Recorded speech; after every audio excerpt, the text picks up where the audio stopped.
Lorsqu'elle est revenue au manoir, T était déjà au travail. Eve décida de ne rien dire pour le moment. Elle avait besoin de temps pour réfléchir et plus importante encore, elle ne voulait pas ajouter de stress à T ni lui faire croire qu'elle essayait de le piéger avec ce bébé. Au cours des jours suivants, Eve trouva de plus en plus difficile de garder la nouvelle pour elle. Elle n'avait personne à qui parler de ses peurs et de ses espoirs et le poids du secret commença à peser sur elle finalement. Elle décida de se confier à la seule personne en qui elle avait confiance. La mère de TR rendit visite à madame et chez elle, sous prétexte de lui demander conseil sur quelque chose de personnel.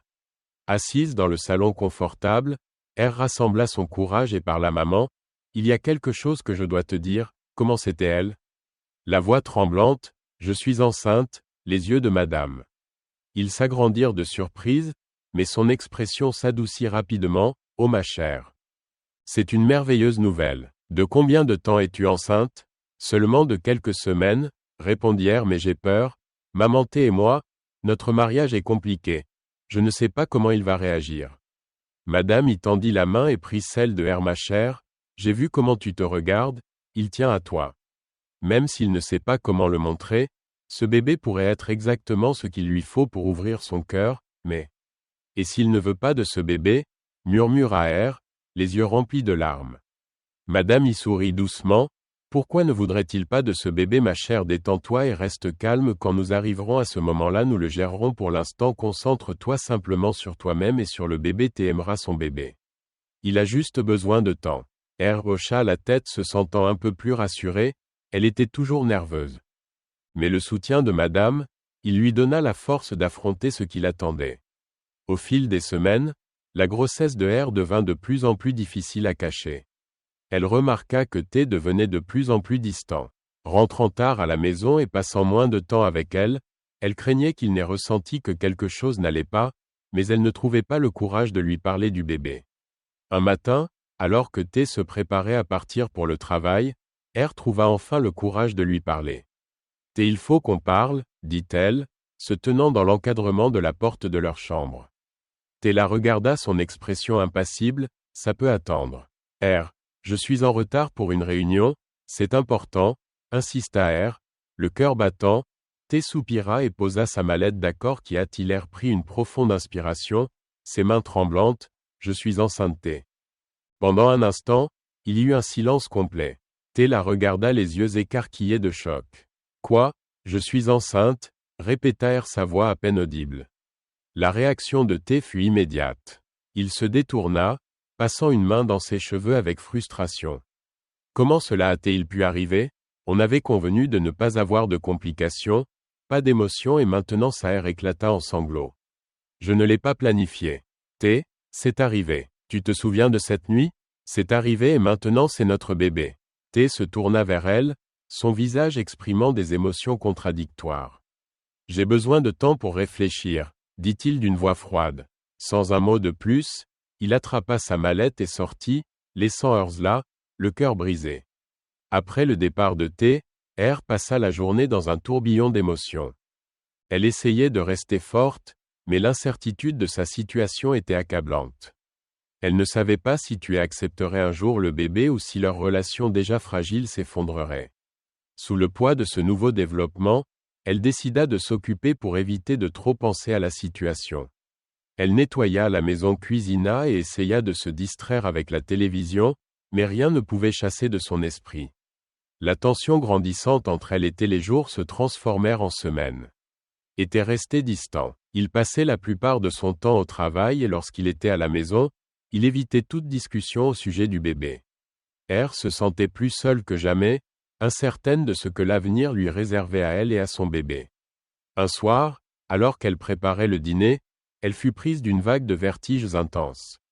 Elle tenta de continuer, mais la pièce se mit à tourner et elle sentit qu'elle perdait connaissance. La dernière chose dont elle se souvint fut le bruit d'une assiette qui se brisait alors qu'elle s'effondrait au sol. Quand R se réveilla, elle était à l'hôpital. La lumière vive et l'odeur stérile la désorientèrent un instant, mais elle sentit une main chaude et rassurante. Elle tourna la tête pour voir T assis à ses côtés, le visage rempli d'inquiétude. « R, ça va ?» demanda-t-il, la voix tremblante. « Je crois que oui, » répondit R faiblement. Que s'est-il passé? Tu t'es évanoui à la maison, répondit T, serrant sa main plus fort. Je t'ai trouvé par terre dans la cuisine et je t'ai amené ici aussi vite que j'ai pu. Les yeux de R se remplirent de larmes, elle n'avait jamais vu T aussi vulnérable, aussi effrayé. Je suis désolé de t'avoir inquiété, T secoua la tête, ne t'excuse pas, c'est moi qui devrais m'excuser. J'ai été tellement focalisé sur mes propres peurs que je n'ai pas vu ce que cela te faisait. Le médecin a confirmé que tu es enceinte. Je me suis senti si mal parce que je sais que j'aurais dû être là pour toi. R tendit la main et lui toucha la joue. Ce n'est pas grave T, je sais que ce n'était pas ce que nous avions prévu. Les yeux de T se remplirent de larmes tandis qu'il se penchait pour embrasser son front, mais c'est arrivé. Je vais être père, je te promets R que je vais faire mieux. Je serai là pour toi et pour notre bébé. R sourit, son cœur se remplissant d'espoir pour la première fois depuis le mariage. Elle sentit que peut-être leur union pourrait être plus qu'un simple contrat. Après ce séjour à l'hôpital, tu devins plus attentif aux besoins de R. Il commença à rentrer plus tôt à la maison, veillant à ce qu'elle soit à l'aise et même accompagna R à un rendez-vous chez le médecin avant de continuer cette belle histoire. Je vous demande de vous abonner à la chaîne et n'oubliez pas d'aimer la vidéo, ça m'encourage énormément à créer plus de contenu pour vous. Merci pour votre soutien et maintenant retournons à notre histoire. La tension d'entre eux commença à s'apaiser et ils se retrouvèrent à se rapprocher un soir alors qu'ils étaient assis ensemble sur le canapé et se tourna vers elle avec une expression sérieuse. J'ai beaucoup réfléchi à nous, R à ce mariage et à ce qu'il signifie, dit-il. R le regarda, le cœur battant. Que veux-tu dire? Demanda-t-elle. Je sais que nous avons commencé cela comme un contrat, mais les choses ont changé. Je ne peux pas nier que je tiens à toi et je veux que ça marche pour de vrai, dit R sa voix remplie de sincérité, les larmes emplirent les yeux de R alors qu'elle écoutait ces mots, c'était ce qu'elle avait secrètement espéré. Mais jamais osé croire que cela puisse arriver.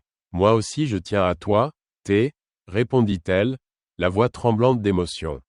Je veux que ça marche, pas seulement pour le bébé, mais pour nous, T sourit. Son cœur gonflé d'affection pour la femme qui avait bouleversé sa vie, il tendit la main, prit celle de R et l'attira vers lui. Alors faisons-le, construisons, un véritable mariage basé sur l'amour, la confiance et le respect. Elle hocha la tête, les larmes coulant librement.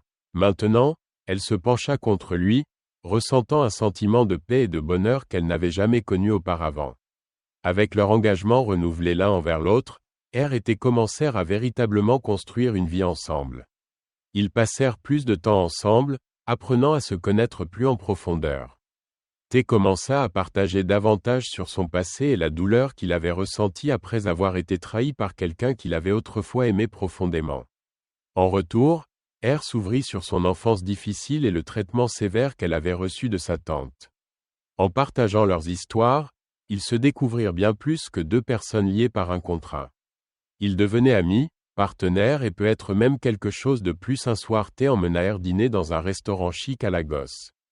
C'était la première fois qu'ils sortaient vraiment ensemble en tant que couple depuis leur mariage, et R se sentait incroyablement nerveuse et excitée à la fois. Tout au long de la soirée, ils échangèrent des sourires et des confidences, sentant leur lien se renforcer de jour en jour. Au fil des mois, ils continuèrent à grandir ensemble, se préparant à accueillir leur bébé avec joie et espoir. T devint de plus en plus protecteur et attentionné, veillant à ce que R soit en bonne santé et heureuse. Ils aménagèrent ensemble la chambre du bébé, choisissant avec soin chaque détail, des couleurs aux jouets. Leur maison, autrefois un lieu froid et distant, devint un foyer chaleureux, rempli de rire et de complicité. Je ne peux pas attendre de devenir père, dit. Et un soir, alors qu'ils étaient assis ensemble dans la chambre du bébé nouvellement décorée, R sourit, regardant son mari et futur père. Et elle n'aurait pas pu être plus heureuse. Moi non plus, répondit R. Posant sa main sur celle de T. Merci, T pour tout, T leva les yeux vers elle, les yeux brillants d'émotion. Non R, merci à toi, tu m'as donné plus que je n'aurais jamais pu imaginer. Alors qu'ils étaient assis ensemble, se tenant dans les bras l'un de l'autre, ils savaient tous les deux que ce n'était que le début de leur nouvelle vie. Une vie remplie d'amour, de bonheur et de la promesse d'un avenir à Dieu. Le jour arriva enfin où elle rentra en travail. T resta à ses côtés à chaque étape, lui tenant la main et l'encourageant, refusant de la quitter un seul instant et lui offrait des mots d'encouragement. L'accouchement fut long et épuisant, mais Terre resta forte, déterminée à amener leur enfant au monde. Après ce qui semblait être une éternité, ils entendirent le cri d'un bébé remplir la salle.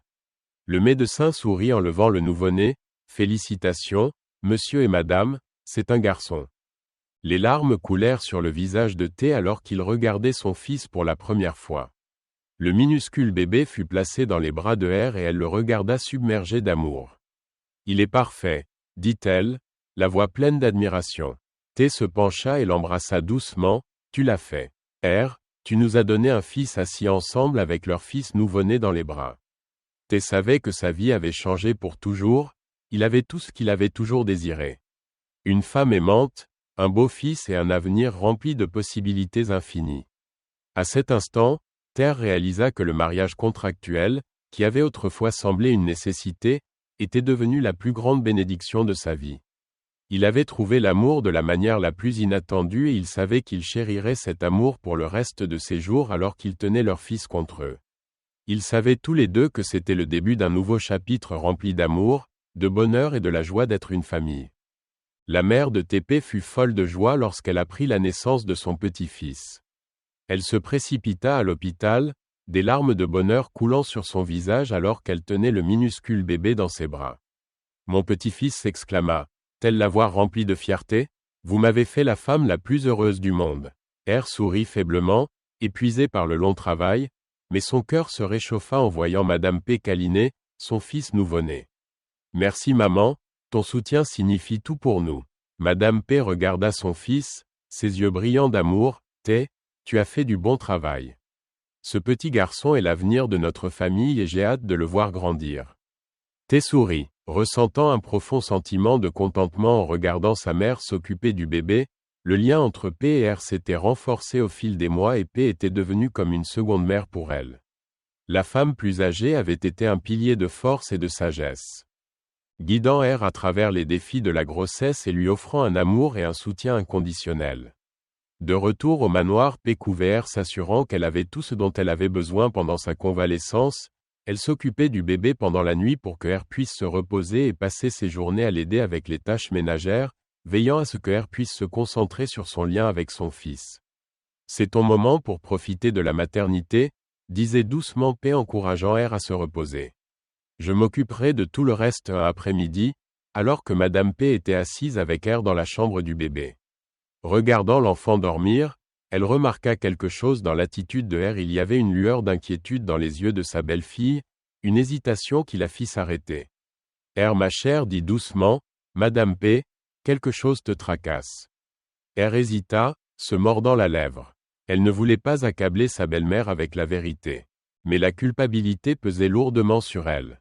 Elle savait que si elle ne se confessait pas maintenant, le secret finirait par éclater et les conséquences pourraient être désastreuses. « Oui, maman, finit-elle par avouer, la voix tremblante. Il y a quelque chose que je dois te dire. » Le cœur de madame lui manqua un battement. « Qu'est-ce que c'est ma chère ?» demanda-t-elle. Prenant une grande inspiration, R commença à expliquer comment son mariage avec T avait à l'origine été un contrat. Un arrangement pour satisfaire les attentes familiales et améliorer sa réputation. Elle raconta tout à sa belle-mère, de la proposition initiale à leurs sentiments grandissant l'un pour l'autre et comment ils avaient fini par réellement tenir l'un à l'autre quand elle eut terminé. Madame P resta, silencieuse pendant un long moment, son expression indéchiffrable. R craignait le pire, inquiète que la femme plus âgée soit en colère ou déçue, mais à la surprise de R, Madame P soupira et secoua la tête. Un sourire triste sur les lèvres. « Oh R ma chère, je n'avais aucune idée. Je ne peux pas dire que je ne suis pas choquée, mais je suis contente que tu m'aies dit la vérité. Je suis tellement désolée maman d'hier, les larmes aux yeux, je n'ai jamais voulu te tromper. Madame, P tendit la main et prit celle de R dans la sienne. Tu n'as rien à te faire pardonner ma chère, je vois que toi et T avez appris à vous aimer et c'est ce qui compte maintenant. Ce qui a commencé comme un contrat s'est transformé en quelque chose de réel et pour cela, je suis reconnaissante. » R sentit un poids se lever de ses épaules. « Merci maman, cela signifie tellement pour moi. » Madame P sourit, son sourire devenant plus chaleureux. « Tu fais partie de cette famille maintenant, R, et peu importe comment ce mariage a commencé, Je vois que c'était destiné à être alors que tout semblait rentrer dans une routine paisible. Une tempête se préparait à l'horizon. La tante de R, qui avait toujours été jalouse de la bonne fortune de sa nièce, y vit une opportunité d'exploiter la situation à son avantage. Un jour, elle se présenta à l'improviste au manoir, le visage déformé par la cupidité. T était partie travailler et Madame P était sortie faire des courses, laissant R seule avec le bébé. « Tata, que fais-tu ici » demande à R la voix pleine d'inquiétude. La femme plus âgée sourit. « Je suis ici pour parler affaires. R, tu t'en es bien sorti en épousant une famille si riche, mais ne pense pas que j'ignore la vérité. » Un frisson parcourut le dos de R. « De quoi parle ? Tu demandes à Tétel ?» Sa tante croisa les bras. « Je sais tout sur ce mariage contractuel. Tu crois être si maligne, mais je sais tout et à moins que tu ne fasses exactement ce que je dis, je ferai savoir au monde entier que ton mariage est une mascarade. » Le cœur de R battait à tout rompre. « Qu'est-ce que tu veux ?» demanda-t-elle, la voix tremblante. « Je veux de l'argent, » répondit sa tante avec un sourire sournois. « Beaucoup d'argent, tu vas me payer ou je vais directement voir les médias et leur dire tout et ressentit la pièce tourner autour d'elle. Elle ne pouvait pas croire que sa propre tante descende si bas jusqu'à faire chanter sa propre famille. « Tata, je t'en prie, ne fais pas ça, supplia-t-elle. Mais la femme plus âgée resta impassible. « Tu as jusqu'à la fin de la semaine pour me donner ce que je veux et ne pense même pas à cacher ça à ton mari. Je m'assurerai qu'il sache dans quel genre de pétrin tu l'as entraîné sur ces mots. » Sa tante fit demi-tour et quitta le manoir. Lorsque Thuer rentra chez lui ce soir-là, il remarqua immédiatement que quelque chose n'allait pas. R était pâle, les mains tremblantes, alors qu'elle essayait de nourrir le bébé. « R, qu'est-ce qui ne va pas ?» demanda-t-il inquiet. Elle hésita, ne voulant pas ajouter à son stress, mais elle savait qu'elle ne pouvait pas lui cacher la vérité. Prenant une grande inspiration, elle lui raconta tout, la visite de sa tante, le chantage et la menace de dévoiler leur mariage aux médias. T écouta en silence, son visage se crispant de colère à mesure qu'elle parlait.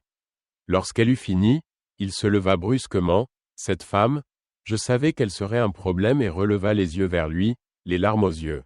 « T, je suis tellement désolé.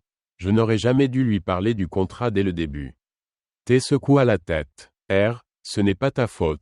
Cette femme cherche à te blesser depuis que tu as quitté sa maison, mais ne t'inquiète pas, je vais régler ça. » Mais les médias demandèrent R si elle leur parle, cela pourrait tout ruiner. « R, fais-moi confiance, » répondit-il fermement. « Je ne laisserai personne te blesser, ni notre famille le lendemain. » Étaient pris des mesures décisives. Il appela son équipe juridique et leur demanda de se préparer à toute retombée potentielle de la menace de sa belle-tante.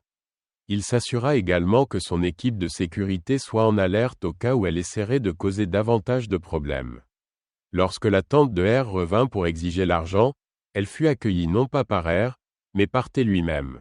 « Bonjour madame, » dit la voix basse, « je crois que vous avez quelque chose à me dire. » La femme fut momentanément surprise par sa présence, mais elle se reprit rapidement. « Je veux mon argent T, je sais tout sur votre petit arrangement avec ma nièce.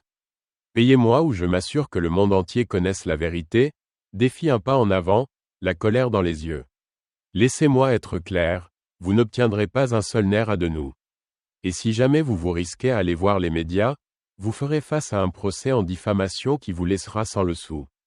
Pensez-vous vraiment pouvoir affronter la famille Ironie et gagner la tante ? » Recula la peur dans les yeux. « Tu n'oserais pas. »« Essayez-moi, » rétorqua-t-elle sa patience à bout. « Vous avez deux choix. Partez et ne nous ennuyez plus jamais ou détruisez votre propre vie en essayant de ruiner la nôtre. À vous de choisir. » La femme hésita. Réalisant qu'elle s'était aventurée en terrain dangereux, elle jeta un coup d'œil au manoir. Puis à T, pesant ses options. Finalement, elle tourna les talons, marmonnant dans sa barbe, et quitta la propriété. T la regarda s'éloigner, ses épaules se détendant une fois qu'elle fut hors de vue. Lorsqu'il rentra à l'intérieur, il trouva R qui l'attendait, le visage rempli d'inquiétude. « C'est fini ?» demanda-t-elle doucement. T hocha la tête, prenant la main de R dans la sienne. « Oui, c'est fini, elle ne nous importunera plus. » R poussa un soupir de soulagement, mais la tension dans ses épaules ne disparut pas complètement. Et si elle essaie encore quelque chose, et si elle parle quand même à quelqu'un du contrat, T serra la main de R, la regardant droit dans les yeux. « Ne t'inquiète pas, R, Quoi qu'il arrive, nous ferons face ensemble, je te le promets. Il lui serra la main pour la rassurer. Nous avons tout prévu. Mon équipe juridique est prête à gérer n'importe quelle situation. Mais je ne pense pas qu'elle prendra ce risque. Elle sait qu'elle est en terrain perdu. Elle esquissa un faible sourire, mais son esprit continuait à s'agiter. Je suis tellement désolé T, je n'ai jamais voulu t'apporter ce genre de problème. T secoua la tête, R, ne t'excuse pas, tu n'as rien fait de mal. Nous sommes dans cette situation ensemble et je ne laisserai personne nous séparer.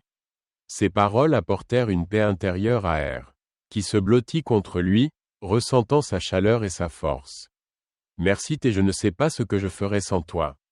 T déposa un baiser sur le sommet de sa tête, tu n'auras jamais à le découvrir, je ne vais nulle part. Assis l'un contre l'autre, elle ressentit un nouveau sentiment de sécurité. La menace de sa tante avait été écartée et pour la première fois, elle se sentait vraiment en sécurité dans son mariage. Ce n'était plus simplement un contrat, c'était un véritable partenariat construit sur la confiance et un amour naissant. Au fil des jours, la vie au manoir Ironie retrouva une routine confortable. Madame a continué à s'occuper tendrement de son petit-fils, passant des heures avec lui chaque jour, elle remarqua combien elle semblait plus heureuse depuis que la menace de sa tante avait disparu. Mais quelque chose continuait de la tracasser. Une question à laquelle elle n'avait pas encore trouvé de réponse. Un soir, alors qu'elles étaient assises ensemble avec le bébé, Madame décida d'aborder le sujet qui la préoccupait. « R ma chère, puis-je te poser une question ?» demanda-t-elle doucement. R leva les yeux du bébé, sentant la gravité dans le ton de sa belle-mère. « Bien sûr, maman, qu'est-ce que c'est madame ?» A hésita un instant, puis parla d'une voix douce. « Je repense à ce que tu m'as dit sur la façon dont ton mariage a commencé comme un contrat. Je suis curieuse, pourquoi tu as-t-il ressenti le besoin de faire cela ?» En premier lieu, elle avait espéré que le sujet ne reviendrait pas, mais elle savait que madame a mérité la vérité. Il était sous beaucoup de pression. Maman. Le conseil était préoccupé par sa réputation et par l'impact que cela avait sur l'entreprise. Il voulait qu'il se stabilise, mais il ne voulait pas se marier avec n'importe qui quand il a vu comment ma tante me traitait. Il a décidé de m'aider et de résoudre son problème en même temps. Madame fronça les sourcils, l'inquiétude se lisant sur son visage. Mais pourquoi n'est-il pas venu me voir? Pourquoi ne m'a-t-il pas dit ce qui se passait? R soupira, comprenant l'inquiétude de sa belle-mère. Je pense qu'il avait peur que tu ne sois pas d'accord, il ne voulait pas te décevoir madame. A secoua la tête. Il aurait dû savoir que je serais toujours de son côté, quoi qu'il arrive, j'aurais juste aimé qu'il me fasse confiance. R tendit la main pour prendre celle de madame. Il faisait ce qu'il pensait être le mieux, et maintenant les choses sont différentes. Maman, nous avons appris à nous apprécier. Ce mariage a peut-être commencé comme un contrat, mais il est réel maintenant. Les yeux de madame s'adoucirent alors qu'elle serrait la main de R. Je te crois R. Je vois l'amour entre toi et mon fils. Je veux juste que vous soyez heureux tous les deux. R sourit. Nous le serons maman, je te le promets. Madame a continué à être une source de soutien pour le jeune couple, veillant sur son petit-fils et offrant des conseils avisés chaque fois que nécessaire. Elle avait complètement accepté le début inhabituel du mariage de R et T, reconnaissant l'amour profond qui avait grandi entre eux. Un jour, alors que T et R étaient assis ensemble dans le jardin, regardant leur fils jouer, T se tourna vers elle et sourit. « Je n'aurais jamais imaginé qu'un contrat nous mènerait à ça, » dit-il. La voix pleine d'émerveillement. R lui rendit son sourire, son cœur débordant d'amour pour l'homme qui avait changé sa vie. « Moi non plus, mais je suis si heureuse que ce soit le cas. » T tendit la main et prit celle de R, la serrant doucement. « Je t'aime R, et je vais passer le reste de ma vie à m'assurer que tu ne regrettes jamais de m'avoir épousé. » R se pencha et l'embrassa doucement. « Je t'aime aussi, T, et j'ai hâte de voir ce que l'avenir nous réserve. Enfin que la bénédiction de Dieu soit avec vous. Rendez-vous dans ma prochaine vidéo. N'oubliez pas d'aimer, de partager et de commenter en indiquant vos leçons apprises et votre localisation. À très bientôt.